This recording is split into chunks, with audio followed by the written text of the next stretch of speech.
हम लेकर आए हैं एक retro psychological thriller. Psycho thriller movies तो हमने बहुत सारी देखी हैं, लेकिन 80s 90s में जो थ्रिलर्स बनी थी उनका कुछ अलग ही अंदाज था। तो ऐसी एक मूवी है 1980 में रिलीज हुई थ्रिलर जिसका नाम है द शाइनिंग। ये कहानी है एक बर्फीले पहाड़ पर स्थित एक स्टार होटल की, जिसे साल में 6 महीने बंद कर दिया जाता है क्योंकि बहुत घना स्नोफॉल होता है वहां पर।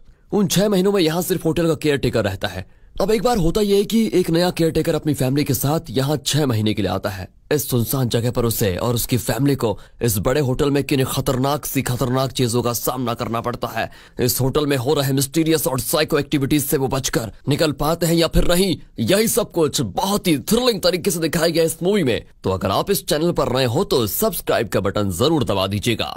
तो मूवी की शुरुआत में एक खूबसूरत बर्फीले पहाड़ को दिखाते हैं। शहर से लगभग 40 किलोमीटर की दूरी पर यहाँ एक बहुत ही बड़ा और शानदार होटल है जिसका नाम है ओवरलुक। यहाँ पर नए केयरटेकर के इंटरव्यू के लिए अपना हीरो जैक आया है। वो होटल के मैनेजर स्टुअर्ट से मिलता है। मैनेजर बताता है कि देखो, लगभग 6 महीने ये होटल स्नोफॉल की वजह से बंद रहेगा, तो यहाँ पर कोई नहीं होगा सिवाय तुम्हारे और तुम्हारी फैमिली के। यहाँ वैसे फिजिकली ज्यादा काम नहीं होगा, तुम आराम से रह सकते हो। तुम्हारा काम सिर्फ इस होटल का ध्यान रखना है, बस। बाकी तुम अपनी फैमिली के साथ आराम से रह सकते हो। पर हाँ, एक और चीज याद रखना कि उन 6 महीनों में तुम यहाँ से कहीं बाहर नहीं जा पाओगे। तो अगर तुम्हें इस सुनसान जगह पर बाहरी दुनिया से एकदम डिस्कनेक्ट होकर 6 महीने रहना है और इसके लिए तुम मंजूर हो, तो तुम ये जॉब ले सकते हो। जैक भी कहता है कि मैं तो ऐसी ही जॉब ढूंढ रहा था। वैसे मैं एक राइटर हूँ, तो 6 महीने आराम से अपनी किताब लिख पाऊंगा बिना किसी डिस्टर्बेंस के। बहुत बढ़िया है। लेकिन अब स्टुअर्ट एक और बात बताता है कि 10 साल पहले यहाँ पर जो केयरटेकर था वो अपनी फैमिली के साथ 6 महीने रहने के लिए आया, लेकिन कुछ दिनों में यहाँ के अकेलेपन से वो एकदम साइको बन गया और उसने अपनी बीवी और दोनों बेटियों को बेरहमी से मार डाला और खुद भी खुदकुशी करके मर गया। पुलिस भी आज तक इस केस को सॉल्व नहीं कर पाई है वैसे, और केस क्लोज हो गया था। क्या अब भी तुम इस जॉब के लिए हाँ करते हो? जैक हंसकर कहता है, अरे कोई बात नहीं, मेरी वाइफ को ऐसी हॉरर स्टोरीज बहुत पसंद है, नो वरी, मैं ये जॉब करने को बिल्कुल तैयार हूँ। ये है जैक की वाइफ वेंडी, और जो मजे से सैंडविच खा रहा है वो है जैक का बेटा डैनी। डैनी अपने अंदर एक और कैरेक्टर को इमेजिन करके उससे बात करता है। उस कैरेक्टर का नाम उसने रखा है टोनी। यानी जब भी डैनी कोई कंफ्यूजन में होता है तो वो टोनी से पूछता है, लगभग जैसे उसका कोई स्प्लिट पर्सनैलिटी हो। वो टोनी से पूछता है, क्या पापा को वो केयरटेकर वाली नौकरी मिलेगी? क्या लगता है तुम्हें? टोनी कहता है कि जॉब भी मिल गई है और वो तुम्हें कॉल करके खुशखबरी देने वाले हैं। तो सच में वेंडी को जैक का कॉल आता है कि उसे जॉब मिल गई। और दोस्तों, यहाँ पर हमें भी जरा शक होना चाहिए। खैर, आगे देखिए। अब डैनी टोनी से पूछता है, क्या हमें उस होटल में जाना चाहिए? क्या कहते हो? टोनी कहता है कि मत जाओ, वहाँ खतरा है।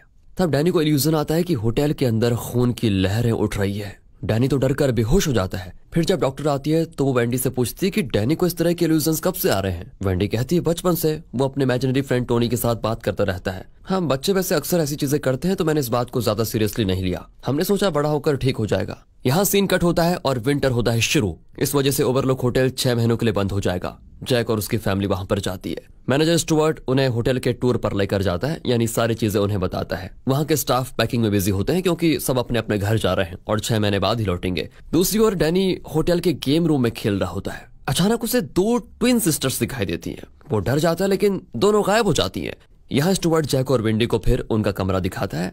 फिर उन्हें गैरेज में लेकर जाकर स्नो कैट नाम की कार दिखाता है जिसे बर्फ में यूज किया जाता है। वैसे वो कहता है कि देखो, इमरजेंसी सिचुएशन में अगर कभी दिक्कत आती है तो यहाँ से निकलने के लिए आप इस गाड़ी का यूज कर सकते हैं। फिर वो होटल के हेड शेफ से मिलते हैं जो उन्हें स्टोर रूम में लेकर जाता है कि यहाँ फूड आइटम्स का स्टॉक 6 महीने से ज्यादा है, आराम से चल जाएगा आपका, इसलिए आप बिल्कुल बेफिक्र रहिए। फिर वो डैनी से पूछता है, डॉक तुम्हें क्या चाहिए?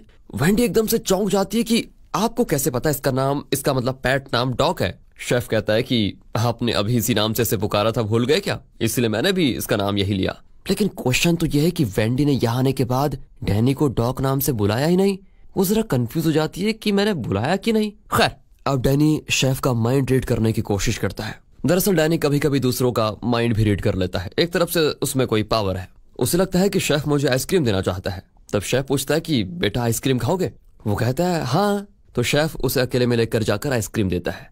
दरअसल शेफ भी डैनी की तरह दूसरों का माइंड रीड कर सकता है। वो ये भी जानता है कि डैनी ने उसका माइंड रीड किया था। वो डैनी को ये भी बताता है कि हम दोनों के पास ऐसी शक्ति है जो और किसी के पास नहीं है। मेरी दादी कहती थी कि इस शक्ति को शाइनिंग कहते हैं।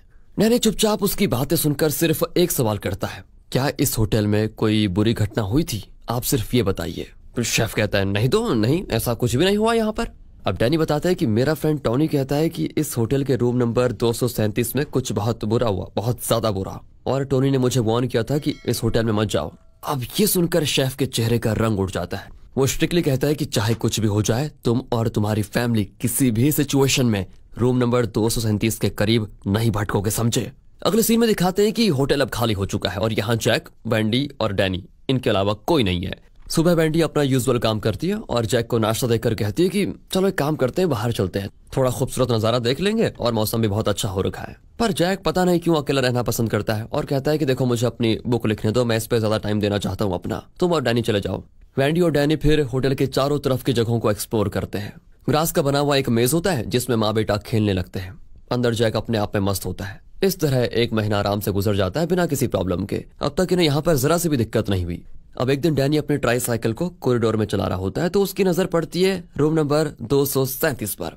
उसके अंदर क्यूरियोसिटी आ जाती है कि आखिर इस कमरे में है क्या और यहाँ पर जाने के लिए मना क्यों किया। वो दरवाजा खोलने चाहता है लेकिन फिर अपना इरादा बदल देता है कि नहीं यार, कुछ प्रॉब्लम ना हो जाए कहीं, और ये सोचकर वहां से निकल जाता है। यहाँ जैक अपनी राइटिंग में बिल्कुल मस्त होता है। वेंडी फिर उसे बाहर चलने को कहती है।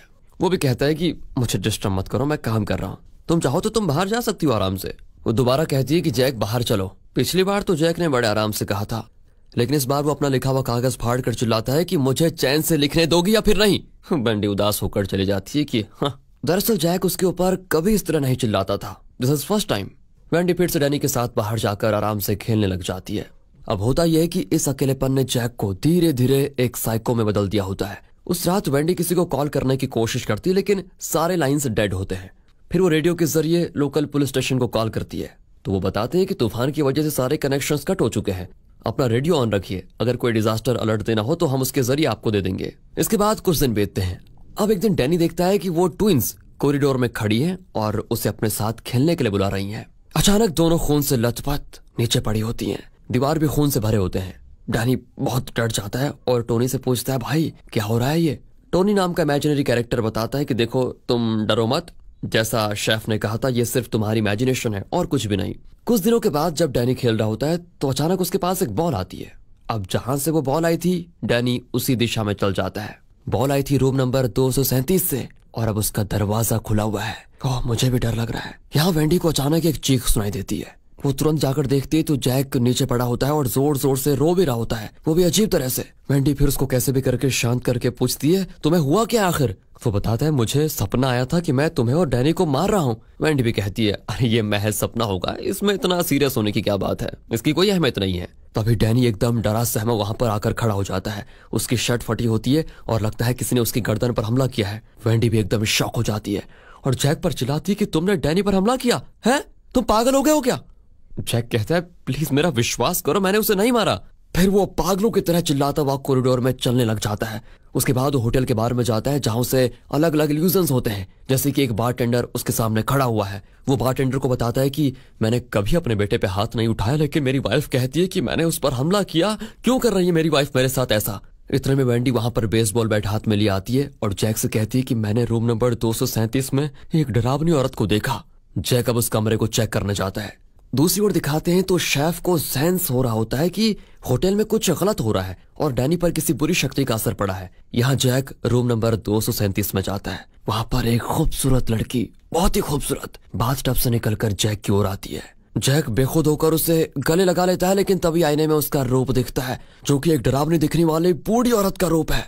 वो जैक को पकड़ने आती है तो जैक जल्दी से बाहर भाग जाता है और दरवाजा जल्दी बंद कर देता है। अब शेफ होटल को कॉल करने की कोशिश करता है लेकिन सारे लाइंस डेड होते हैं। वो वहां के पुलिस स्टेशन को कॉल करके बताता है ओवरलुक होटल में एक फैमिली है जो शायद अभी खतरे में है, आप प्लीज उनकी मदद कीजिए। ऑफिसर कहता है कि आप 20 मिनट के बाद कॉल कीजिए, मैं चेक करके बताता हूँ। यहाँ जैक वेंडी को समझाने जाता है कि जैसा तुम डर रही थी उस कमरे में ऐसा कुछ भी नहीं है, ये सिर्फ तुम्हारा वहम है। और हाँ, तुम डैनी की बातों को सीरियसली मत लो, वो बच्चा है, कुछ भी इमेजिन कर लेता है। वेंडी कहती है जो भी है मुझे ये जगह ठीक नहीं लगती, प्लीज चलो यहाँ से। लेकिन जैक तो साइको की तरह उस पर चिल्लाता है कि मैंने 6 महीने यहाँ रहने का कॉन्ट्रैक्ट साइन किया है, तुम्हारे डेट से ज्यादा इंपॉर्टेंट है मेरा काम। फिर डैनी को दिखाते हैं जो बहुत डरा हुआ है और उसे होटल के अंदर खून की नदियां बहती हुई दिखती है और एक दरवाजे पर खून से रेड रम करके लिखा होता है।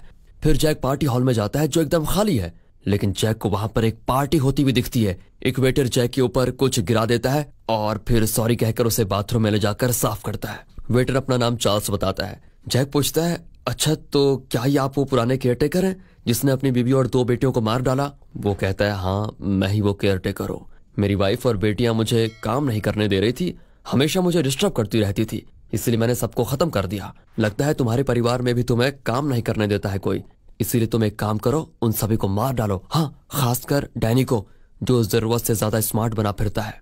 पहले उसे मारो, फिर अपनी वाइफ को। अब जैक, जो पहले आधा साइको था, वो पूरा साइको बन जाता है और वहां से बाहर निकलकर वो सबसे पहले होटल का रेडियो सिस्टम तोड़ देता है। यहाँ डैनी को बड़बड़ाते हुए सुनकर वेंडी उसके पास जाती है, तो वो बार बार रेड रम रेड रम रेड रम करके एक ही शब्द बड़बड़ा रहा होता है। वेंडी पूछती है, ये क्या लगा रखा है डैनी तुमने? वो कहता है, डैनी नहीं, टोनी हूँ। वो कहती, ठीक है तुम डैनी को बुलाओ, वो कहाँ है? वो कहता है कि डैनी नहीं आएगा क्योंकि वो बहुत डरा हुआ है अभी। अब वेंडी परेशान हो जाती है कि ये मेरे बच्चे को हो क्या गया, ये ऐसी बातें कर क्यों रहा है। इसी बीच शेफ फिर पुलिस स्टेशन को कॉल करता है, तो वो बताते हैं कि हमने रेडियो पर उन्हें कांटेक्ट करने की कोशिश की, लेकिन लगता है उनका रेडियो काम नहीं कर रहा। शेफ को यकीन हो जाता है कि होटल में जरूर कुछ बुरा हो रहा है। वो तुरंत फ्लाइट में उस टाउन के लिए निकल पड़ता है जहां पर ओवरलुक होटल है। यहाँ वेंडी देखती है कि पिछले 5 महीनों से जैक क्या टाइप कर रहा था। सिर्फ एक ही सेंटेंस को वो बार बार टाइपराइटर पर टाइप कर रहा था। अब वो एकदम शॉक होकर मुड़ती है, तो वहां पर जैक आता है। यहाँ पर जैक, इनका असली नाम भी जैक निकोलसन ही है। इनकी एक्टिंग उभर कर सामने आती है। वो कहता है कि अरे अरे, तुम्हें तो सब पता चल गया, अब मैं क्या करूं बताओ। मैं इस होटल में काम करने आया था, लेकिन तुमने और तुम्हारे उस ओवर स्मार्ट बेटे ने मुझे एक पल भी चैन से काम नहीं करने दिया है, इसीलिए मैं अब तुम दोनों को खत्म करने जा रहा हूँ। बात बड़ी सिंपल है, बुलाओ उसको, वरना अगर मैंने उसको ढूंढ लिया तो बहुत बुरी मौत होगी। ऐसे में कम से कम एक अच्छी मौत तो होगी उसे। वेंडी उसके सर पर बेसबॉल से वार करती है तो वो बेहोश हो जाता है। फिर वो उसे खींचकर स्टोर रूम में ले जाकर लॉक कर देती है। वो बहुत रोती है कि ये पहले वाला जैक नहीं रहा, बल्कि एक खतरनाक साइको बन चुका है। फिर वो अपने बेटे को लेकर यहाँ से बच निकलने के लिए गैराज में जाती है, जहाँ बर्फ में चलने वाला वो स्मार्ट कैट होता है। लेकिन जैक कहाँ, वो तो और भी खतरनाक, उसने पहले ही वो डैमेज कर दिया था ताकि वेंडी और डैनी यहाँ से बच ही ना पाए। अब स्टोर रूम में जैक को होश आता है, तो उसे मरे हुए चार्ल्स की आवाज उकसाती है कि ये होटल तुम्हारी जिम्मेदारी है, तुम्हें अपनी वाइफ और बेटे को मारना होगा, जल्दी जाओ। और तभी स्टोर रूम का दरवाजा अपने आप खुलता है। मतलब यहाँ कोई खतरनाक अमानुष्य शक्ति है जो इनसे ये सब कुछ करवा रही है। शेफ एक स्नो व्हीकल में होटल की ओर आ रहा होता है। वहां वेंडी अपने कमरे में सो रही होती है। उसे नहीं पता कि जैक स्टोर रूम से बाहर निकल चुका है। वो सोच रही होती है कि रात को बस यहाँ रुककर सुबह कैसे भी करके डैनी को लेकर निकल जाऊंगी। तभी अचानक उसकी नींद खुलती है और वो देखती है कि डैनी उसके पास में है और उसके हाथ में एक चाकू। दरअसल उसने इल्यूजन में जो रेड ड्रम शब्द कहा था, उसे उसने दरवाजे पर अपने खून से लिखा होता है। वो चाकू छीनकर पूछती है कि चाकू हाथ में क्यों लिया तुमने? तभी वो आईने में दरवाजे का रिफ्लेक्शन देखती है और समझ आती है कि डैनी जो शब्द बड़बड़ा रहा था वो रेड ड्रम नहीं, बल्कि उसका रिफ्लेक्शन यानी मर्डर है। मतलब डैनी उसे इनडायरेक्टली बता रहा था कि तुम्हारा पति तुम्हारा कत्ल करने जा रहा है। तभी जैक कुल्हाड़ी से कमरे का दरवाजा तोड़ने लग जाता है। उसके सर पर जैसे कत्ल का भूत सवार हो। वेंडी और डैनी अब बचने के लिए बाथरूम में चले जाते हैं और वहां वो एक छोटा विंडो खोलकर डैनी को बाहर भेज देती है। विंडो छोटा होता है तो वेंडी उसमें घुस नहीं पाती और यहाँ जैक कमरे का दरवाजा तोड़कर बाथरूम का दरवाजा भी तोड़ने लग जाता है। दरवाजा आधा टूट भी जाता है, लेकिन तभी वेंडी के पास जो चाकू था उससे वो जैक के हाथ पर वार करती है। इसी बीच जैक को बाहर किसी गाड़ी की आवाज सुनाई देती है। दरअसल शेफ यहाँ पर पहुंच चुका है। अब जैक वेंडी को छोड़कर पहले उस शेफ को खत्म करने के लिए बाहर जाता है। डैनी भी अपनी माँ को बचाने के लिए फिर से होटल के अंदर आ जाता है, लेकिन जैक को देखकर वो एकदम छुप जाता है। शेफ को यहाँ के माहौल का जरा भी अंदाजा नहीं होता और वो सीधे होटल के अंदर आ जाता है। तभी जैक कुल्हाड़ी से उसके ऊपर वार करता है और घिनौने तरीके से उसे मार डालता है। ये लगता है ये मरने के लिए यहाँ पर आया। तभी ये देखकर डैनी चिल्लाता है और जैक अब उसके पीछे। डैनी बड़ी मुश्किल से बाहर ग्रास से बने मेज के अंदर भाग जाता है। हालांकि वो जिगजैग मेज से निकलने का रास्ता नहीं जानता, पर वो किसी तरह बड़ी मुश्किल से जैक से बचना चाहता है, कैसे भी करके। पर जैक डैनी के फुटप्रिंट्स को फॉलो करने लगता है। वेंडी अब कमरे से बाहर निकलती है तो उसे बड़ा अजीब दृश्य दिखता है। लॉबी में पड़ी हुई लाश, एक वेटर जिसके सर से खून बह रहा है, हर तरफ स्केलेटन्स। ये सब देखकर वेंडी एकदम फ्रीज हो जाती है।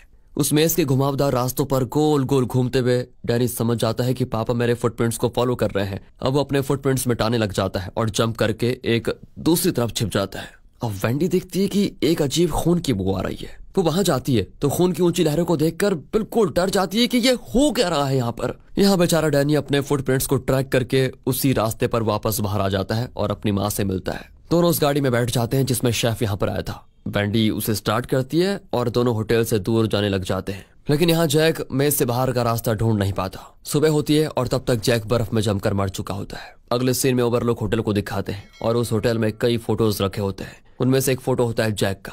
दोस्तों आप सोच रहे होंगे मूवी खत्म होगी, लेकिन इसका सीक्वल भी है जो 40 साल के बाद आया, यानी कि 2019 में रिलीज हो गया था, जिसका नाम है डॉक्टर स्लीप। चैनल पर अगली मूवी बिल्कुल वही होगी, तो मिस मत कीजिएगा। बाकी अगर आपको वीडियो अच्छी लगी हो, एक्सप्लेनेशन अच्छा लगा हो तो लाइक कीजिए।